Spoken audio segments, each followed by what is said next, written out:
আসসালামু আলাইকুম, বিসমিল্লাহির রহমানির রহিম। আপনারা দেখতেছেন আমার পিএইচপি টিউটোরিয়াল সিরিজটা। গত টিউটোরিয়ালে আমার একটু লেট হয়ে গেছে এই টিউটোরিয়াল তৈরি করতে, একটু ব্যস্ততার কারণে। আচ্ছা, গত টিউটোরিয়ালে আমরা কী করছিলাম? আমরা ইপিএস নিয়ে কথা বলেছিলাম, ইফ নিয়ে কথা বলছিলাম, কন্ট্রোল ফ্লো নিয়ে কথা বলেছিলাম। তো আজকে আমরা ইফ নিয়ে কথা বলবো। তবে ইফে দিয়ে আরও কত কিছু করা যায়, ইফ দিয়ে অনেক কিছু করা যায়, তবে ইফ নিয়েই কথা বলবো। তো আমরা প্রথমে জানি যে আমাদের কি পিসিটা কী করতে হয়, সার্ভার, লোকাল সার্ভার তৈরি করতে হয়। তো আমরা লোকাল সার্ভারের জন্য আমরা কি ইউজ করি? জ্যাম ইউজ করি। আমি জ্যাম ইউজ করি, আপনারা অন্য কিছু ইউজ করতে পারেন। তো সার্ভার অ্যাপাচি সার্ভার আমি রান করে দিলাম, ঠিক আছে। তাহলে আমার ফোল্ডারটা যাবে কোথায়?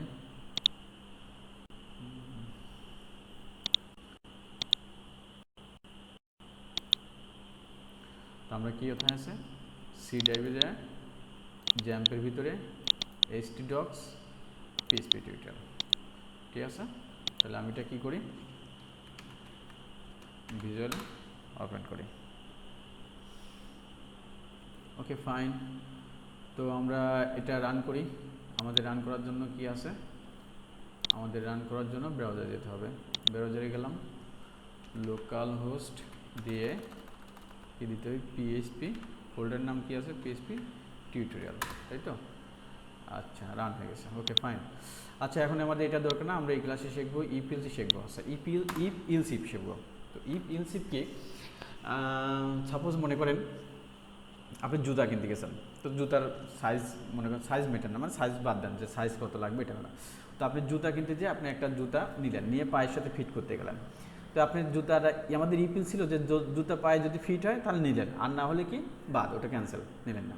এখন ব্যাপারটা হচ্ছে আপনি জুতাটা নেবেন, যদি যতক্ষণ পর্যন্ত জুতা আপনি চেক করবেন, একজন জুতা নিলেন, পায়ে দিলেন, ফিট হলো না, আবার আরেকজন নেবেন, নিয়ে ফিট হলো না, আরেকজন নেবেন, ফিট হলো না, তাহলে আপনার পা প্রত্যেকটা জুতার ভিতরে এবং এক জোড়া করে জুতা নিয়ে প্রত্যেক জুতার ভিতরে দেবেন, দিয়ে দেখবেন কোনটার সাথে ফিট হয়। যদি ফিট হয় তাহলে একটা নিয়ে নেবেন, আর যদি ফিট না হয় তখন আপনি বলবেন না, কোনো জুড়ি আমার সাথে মিলতেছে না, আমি আর নেব জুতা নেব না। তো বিষয়টা হচ্ছে এইরকম। আমাদের ইফ ইলস ছিল হচ্ছে যে ইফ যদি কন্ডিশন মেলে তাহলে এইটা, না হলে পরে ইলসে আরেকটা চলে যায়। কিন্তু আমি যখন অনেকবার জিনিসটা চেক করব, এই জায়গা না হলে আরেক জায়গা, এই জায়গা না হলে আরেক জায়গা, তখন কি লাগবে? তখন আমাদের ইফ ইলস লাগবে, ইফ ইলসিফ লাগবে। সাপোজ আমি যদি মনে করেন যে একটা ভ্যারিয়েবল নিলাম এক্স, তো এক্স ইকাল টু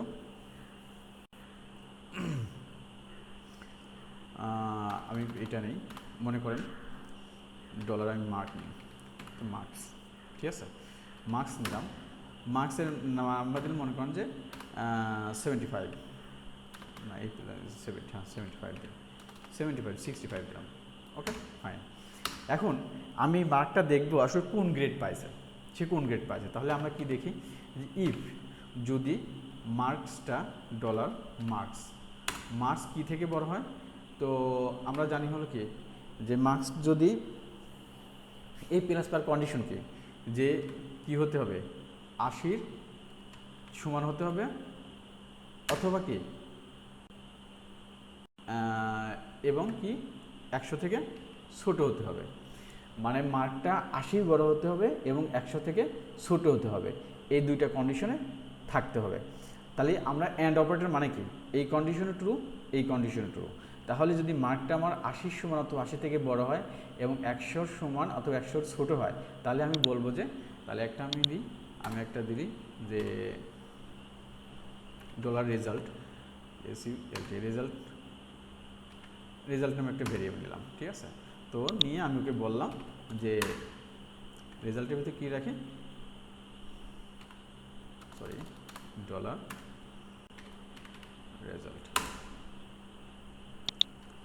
রেজাল্টে কী বললাম, যে you got A plus, I have got A plus, তাই তো। তার মানে আমি যদি এই মার্কটা যদি আমার এটা হয়, তাহলে আমি কী পেলাম, এ প্লাস পেলাম। তাহলে এটা আমাকে সে রিটার্ন করবে, কি, যে আপনি এত পেয়েছেন। আচ্ছা, এখন ব্যাপারটা হলো যে যদি আমার নাম্বারটা 80-র নিচে হয় তখন কি, তখন তো আমাকে একটা চেক দিতে হবে। এখন আমাদের ইপিলসে ছিল কি, ইফের ভিতর যদি যে এটা যদি না হয় তাহলে বলতাম যে you didn't got A plus, আপনি এ প্লাস পাননি, ঠিক আছে। তো আমরা দেখবো যে না, এ প্লাস না পেলে আরও কী পায়, তাহলে আমি তখন কি করব, তখন আমি চেক করলাম, মনে করেন এরকম চেক করি, ইফ দিয়েই চেক করা যায়, ঠিক আছে। তো ইফ দিয়ে চেক করলাম, তো ইফ দিয়ে ডলার মার্কস চেক করলাম, মার্কস চেক করার পরে আমি বললাম যে মার্কস যদি কি হয় 70 সমান অথবা কি 70 থেকে বড় হয়, কিন্তু কিসের নিচে হতে হবে 71 79 থেকে ছোট হতে হবে অথবা 79-এর সমান হতে হবে। এই কন্ডিশন যদি হয়, ঠিক আছে, তাহলে আমার কি পাবে সে বললাম, তখন বললাম যে সে তাহলে পাবে রেজাল্টে দেব ডলার রেজাল্টের ভিতর কী দেব যে গট এমআই এ, ঠিক আছে, আমি এ পেলাম। ওকে, এটা আমাকে কি করবে রিটার্ন করবে। তো রিটার্ন না দিলেও হয়, সমস্যা নেই, রিটার্ন দেওয়াটা ভালো, ক্লিয়ার। আচ্ছা, এটা রিটার্ন করবে। আচ্ছা, এখন বললাম যে ইফ যদি মার্কসটা, এখন তাহলে এই কন্ডিশন দুটাই শুরু হতে হবে, মার্কটা কী হতে হবে 70 থেকে বড় হতে হবে, অথবা কী হতে এবং কী হতে হবে 79-এর ছোট হতে হবে। যদি এই কন্ডিশন দুইটার ভিতর থাকে তাহলে আমার এই কন্ডিশনটা ট্রু হবে। আচ্ছা, এবার মার্কস যদি আমার কি হয় 60 সমান হয়, তাই তো 60 সমান হয়, এবং মার্কস যদি কি হয় 70 কত হয় 69 কি হয় ছোট হয়, তাহলে আমি কি দেবো তখন আমি বললাম যে ইয়েস রিটার্ন কি দেবো যে আই হ্যাভ গট কি গ্রেড এ মাইনাস। ওকে, এই যে বারবার চেক করতেছে আমার, দেখি মার্কটা কোথায় যায়। তারপরে আমি আরেকটা দিলাম যে এখানে কপি করলাম আমি এখন দ্রুত কাজ করার জন্য, আরেকটা দিলাম হচ্ছে 50, যে মার্কটা যদি আমার 50-এ বড় হয় এবং 59-এর ছোটো তো 59 পর্যন্ত হয় সমান হয়, তাহলে আমি বলবো যে আই হ্যাভ গট কী পেলাম বি পেয়েছি, ঠিক আছে। আচ্ছা, এখন ব্যাপার হলো আবার যদি যাই তো আবার আমি গেলাম, যার পরে আমি কি দিলাম আচ্ছা ইফ যদি লেখা যায়, এটা কি দিলাম, এটা দিই 40 থেকে 40 কত 49, এই কন্ডিশনের ভিতর থাকে, তাহলে আমি পাবো যে সি পেয়েছি, তাই তো। সম্ভবত এই কন্ডিশন এখান থেকে শুরু হবে না, এই কন্ডিশন হলো হ্যাঁ এই এখান থেকে। আচ্ছা, আর তারপরে কি রেজাল্ট আছে, তারপর আছে ডি, মানে পাশ করলেই হলো, ঠিক আছে। তো নাম্বারটা যদি কি হয় 33 থেকে বড় হয় এবং কি 39-এর নিচে হয়, অত 39 সমান হয়, তাহলে আমি তখন বলবো যে আই হ্যাভ গট কি ডি। ওকে, ডিটা বড় তো দেই। এইবার যদি আমার মার্কটা দেখা হলো এই কোনোটার ভিতরেই কাজ করে না, তখন আমি যা বলবো যে ইলস ওকে কি দাও ফেল করছে, এখন তার কিছু বলার নেই, তখন আমি বলবো যে রিটার্ন ডলার রেজাল্ট কি করছে যে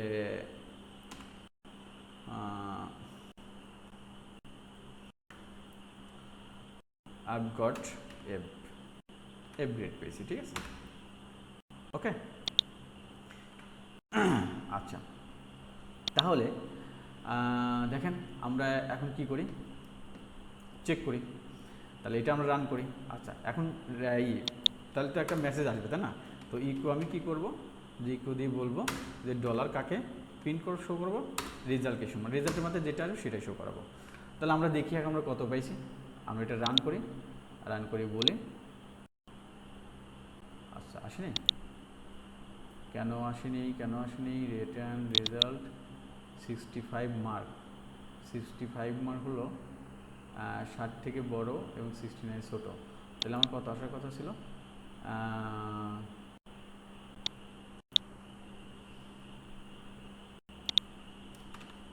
আমি একটু কনফিউজ হয়ে যাই, C++ লিখতে যায় কনফিউজ হয়ে যায়।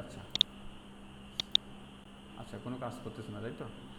আচ্ছা, না করার কারণটাকে পাচ্ছি, ঠিক আছে সবই ঠিক আছে, আমার মনে হয় আমার মিস্টেক এখানে হয়েছে, এখানে তো হওয়ার কথা না, এটা তো রিটার্ন হওয়ার কথা।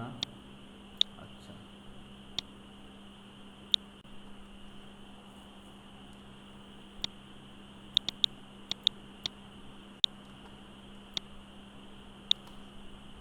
দেখি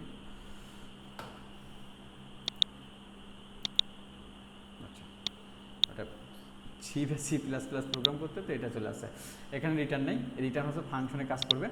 আচ্ছা, তাহলে আমি কি পেলাম, যে আমি বলছি যে এখানে বলছে যে আই হ্যাভ গট এফ, আসলে তো আমি পাইছি কি, আমি পেলাম হলো যে এ পাওয়ার কথা ছিল কত 60 এ মাইনাস, কিন্তু আমি পেলাম এফ। তাহলে প্রবলেমটা কোনটা দেখি, প্রথমে এটা চেক করছে, আচ্ছা চেক করার পরে সে কী করছে, এটা হয় নাই, সত্য হয় নাই, কন্ডিশন ফলস, তারপর এটা গেছে, এটা যা দেখে এটা কন্ডিশন কি ফলস, ফলস পাওয়ার পরে এইবার কি গেছে, এইবার হলো যে এই কন্ডিশন গেছে, এই কন্ডিশন যাওয়ার পর দেখছে ট্রু। এখন তাহলে রেজাল্টের ভিতরে কী আছে, I have got A minus.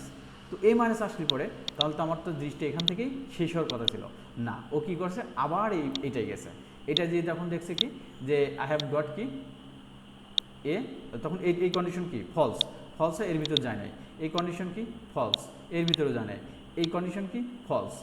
এই কন্ডিশন যখন ফলস হয় তখন ইলসের মানে কি, ইলসের মানে হচ্ছে যে এইটা যখন ফলস হবে তখন কি হবে, এর ভিতর চলে যাবে। তো তখন দেখেন রেজাল্টের ভিতর কী চলে গেছে, আই হ্যাভ গট এফ। তাহলে আমার ফার্স্ট রেজাল্টের ভিতর ছিল I have got A minus, কিন্তু লাস্টে যে আমার রেজাল্টের ভিতর হয়ে গেছে কি আই হ্যাভ গট এফ, আমি এফ হয়ে গেছে। ঠিক আছে, তো এই কন্ডিশন থেকে, এই উল্টা থেকে মুক্তি পাওয়ার উপায় হলো যে আমাদের কি ব্যবহার করতে হবে, এলসিফ। ওকে, এলসিফ, এলসিফ, আমি এখানে এলসিফ দিই, এখানে কি দিই এলস,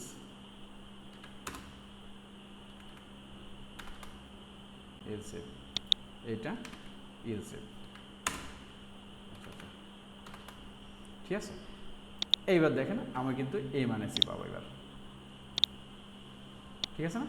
আচ্ছা, কারণ হলো এলসিফ ব্যবহার করলে পরে ও যখন পেয়ে যাবে তখন আর পরবর্তীতে কোনো লাইন সে কী করবে না, রিড করবে না। তার মানে আমার প্রথম কন্ডিশন দেখছিল যে এই কন্ডিশন ফলস, অর্থাৎ এর ভিতর যায় না। দ্বিতীয় কন্ডিশন দেখছিল, এই এক্সপ্রেশন দেখলো যে না এর ভিতর প্রবেশ করতে পারে না। তৃতীয় কন্ডিশন এসে দেখলো যে হ্যাঁ এর ভিতর প্রবেশ করতে পারে। তো যখন বিষয়টা সে প্রবেশ করতে পারছে, অর্থাৎ জুতা যখন আপনার পায়ের সাথে ফিট হয়ে গেছে, তখন তার আপনি পরের জুতা দেখার দরকার নেই যে আরেক জোড়া আমার পায়ের সাথে মেলে কিনা, ঠিক আছে। তো সেম সেই রকম যে যখন মিলে গেছে তখন কি, তখন সে এখান থেকেই শেষ করবে, এই পর্যন্ত আর সে যাবে না। তাহলে বুঝতে পারছেন যে ইলসিফ কেন ব্যবহার করা হয়, কারণ ইফ যদি দিয়ে আমরা কাজটা করতাম তাহলে প্রত্যেকটা ইফই সে কিন্তু চেক করতো, আর ইলসিফ ইউজ করলে কী হবে, সে যখন চেক করে পেয়ে যাবে তখন আর পরবর্তীতে কখনো সে পরবর্তী কোডগুলো ডিলিট করবে না। তাহলে এখান পর্যন্ত সে আর যাবে না, না যাওয়ার পরে কী হবে, যে এই যে এখান থেকে আমাকে কি করবে, যে ইকো কি রেজাল্ট, অর্থাৎ রেজাল্টের ভিতর যেটা আছে সেটা আমাকে ব্যাক দেন। ক্লিয়ার, বোঝা গেল। তো এখন যেটা হলো, তো এটা হচ্ছে ইফ, এটা হচ্ছে ইলসিফ। যখন একাধিক কন্ডিশন আমরা চেক করব একাধিকবার, তখন আমরা ইলসিফটা ইউজ করব, ঠিক আছে। আচ্ছা, এখন ব্যাপার হলো যে আমরা যাই, যদি এটা আমরা আবার এভাবে লিখতে পারতাম, এই যে আমরা ইলসিফ লিখছি এরকম, ইলসিফ আবার এরকম লেখা যায়, ঠিক আছে, এরকম কাজ করে এলসিফ, এলসিফ, এলসিফ, এলসিফ। তা আমরা রান করে দেখি, ঠিক আছে, মিনিট আসছে না, এভাবে লেখা যায়। আচ্ছা, তাহলে আবার এটার ব্যাপার হলো যেটা এইভাবে লেখা যায়, হ্যাঁ দিলাম, এটার এক্সপ্রেশন দিলাম, এটার এক্সপ্রেশন দিলাম, এক্সপ্রেশন দিলাম, এটা এক্সপ্রেশন দিলাম, এটা কাটলাম, এটা কাটলাম, এটা কাটলাম, আচ্ছা এটা কাটলাম, এটা কাটলাম, এটা কাটলাম। তবে লাস্টে কী দিতে হয়, লাস্টে আমাদের একটা ইউজ করতে হয়, ইন ইফ কথাটা লিখতে হয়, যে ইন ইফ, এখানেই শেষ। আচ্ছা আচ্ছা আচ্ছা, ইউজ নেবে না, হ্যাঁ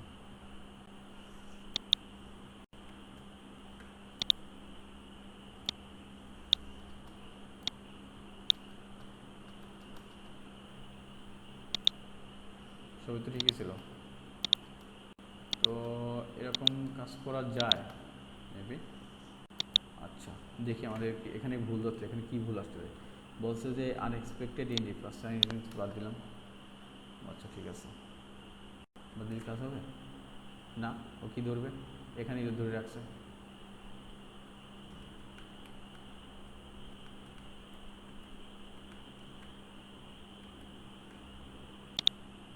এটা তো এক্সপ্রেশন লাগে না, এখানে কি ধরছে, এটাই ভুল ধরছে। আচ্ছা, এটা হলো যে এটা না, এটা এলসিফ একসাথে লাগাতে হবে যদি আমি এইভাবে লিখি, এভাবে কাজ করা যায়। তো নর্মালি এইভাবে ইউজ করা হয় না, ঠিক আছে। তো আমি বিষয়টা দেখালাম। আচ্ছা, তারপরে ইলস ইলস ইফস এখানে কি বলছে যে ভ্যারিয়েবল আনএক্সপেক্টেড, এটা এটা লাগবে।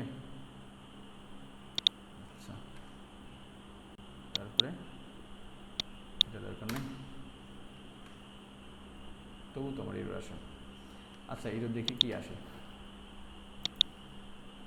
তো বলছে যে unexpected syntax error end of the file, file শেষে আমাকে একটা সিনট্যাক্স এরর ধরছে। তো এখানে এখানে এখানে এখানে এখানে এখানে এখানে এখানে এখানে কোনো জায়গায় ত্রুটি নেই, তাহলে সমস্যা কোথায়?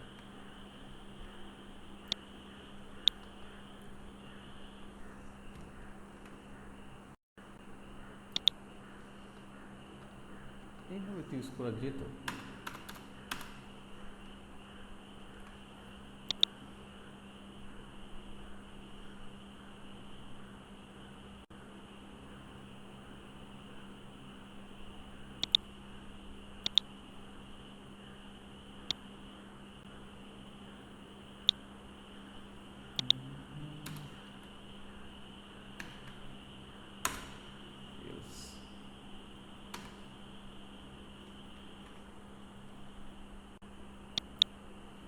The rate of int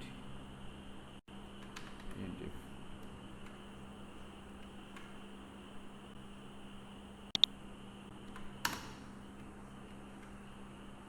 আচ্ছা, মানে এটা ভুলে গেছিলাম, এটা হচ্ছে লারাবেল @ দিতে দিতে মানে আমি ইউজড হয়ে গেছি, ঠিক আছে।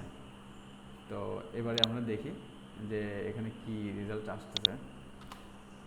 আচ্ছা, না এটা হবে না, এটা হবে, এটাই হবে ইকো ইনডিফ। তো ইনডিফ দেওয়ার পরে এটা তো আমার হচ্ছে এটা বাইরে চলে আসবে,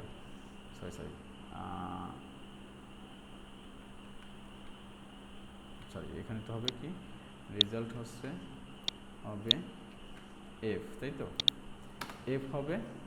আর আমাদের এই জায়গায় ইফ শেষ হয়ে গেছে, আমার এই জায়গায় সে ইকো হবে, ইকো ডলার রেজাল্ট। আচ্ছা, ওকে ফাইন, এইবার রান করি। I have got A minus. মানে ব্যাপারটা হচ্ছে কি যে ইনডিপটাই মিস্টেক করেছিলাম, যে ইনডিপ হলো যে আপনার লারাবেলে যখন আমরা ইউজ করি তখন হচ্ছে @ ইউজ করা হয়। তো ওইটা র পিএইচপিতে কাজ না করতে করতে আমি বিষয়টা মিস্টেক হয়ে গেছিলাম। তো এটা হলো যে কি, এটা আমরা এভাবে লিখতে পারি, এভাবে এক্সপ্রেশন দিয়ে দিয়ে আমরা কাজ করতে পারি, ঠিক আছে। তো ইলসিফ কেন ইউজ করা হয়, এটাই হলো ইলসিফের একটা এক্সাম্পল। তো ধন্যবাদ সবাইকে, নেক্সট টিউটোরিয়ালে আবার দেখাবে। আসসালামু আলাইকুম।